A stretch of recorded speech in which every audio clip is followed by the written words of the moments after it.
என்ன எல்லா படத்துலையும் என்ன நடக்குதுன்னா ஒரு ரீரைட் பண்ணி ஒரு வெர்ஷன் கொண்டு வருவோம் இல்லையா. ஸோ வந்து ஒரு இந்த லென்த் இந்த பென் ஏன்னா யூஸ்வலாக அந்த ஸ்க்ரீன் பிளே கிளாஸஸ்லாம் சொல்லுவாங்கல்ல 1 page is equal to 1 minute அப்படின்னு சொல்லுவாங்க. அது வாய்ப்பே கிடையாது, அது ஒர்க் ஆகிறதே கிடையாது. ஏன்னா இப்போது XXXாக இருக்கட்டும் ரெட்ரோவாக இருக்கட்டும் அதோட ஸ்கிரிப்டோட பேஜஸ்ன்னு பார்த்தீங்கன்னா 120 அந்த மாதிரி தான் இருக்கும். 125 மேக்ஸிமம் லெஸ் தென் 130 தான் இருந்துச்சு. பட் XXXக்கு இதே தான் நடந்துச்சு. அதை படித்து பார்க்கும்போது ஓகே இது வில் பி லைக் ஓகே ஒரு 2.5 hours ஃபில்ம் அப்படி போகலாம் அப்படின்ற மாதிரி.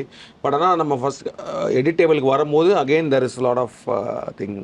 அது எனக்கு தெரியல, எனக்கு அது நான் இது பண்ணுவேன்னு அதுக்கு முடியல. பட் ஆனால் பட் தட்ஸ் ஆல்சோ ப்ராசஸ். அது வந்து ஏன்னா எடிட் டேபிளில் உட்காந்து again you rivals in to all the scenes then you also learn like okay what is not required in this அப்படின்றத வந்து கற்றுக்கிறதுக்கே ஒரு டைம் எடுக்குது. Because when we shoot some scene you might feel on the script and while you are shooting இது ரொம்ப ரொம்ப முக்கியமாக இந்த இது தேவைப்படும்ன்ற மாதிரி இருக்கும். பட் ஆனால் வந்து எடிட்டில் பார்க்கும்போது okay we can take off அப்படின்றது ஒன்று தோணுதில்ல. நீட் தேர்வு இல்லாத மருத்துவத்துறை சார்ந்த படிப்புகளுக்கு Vinayaka Mission School of Allied Health Sciences, Salem, Chennai, Pondicherry.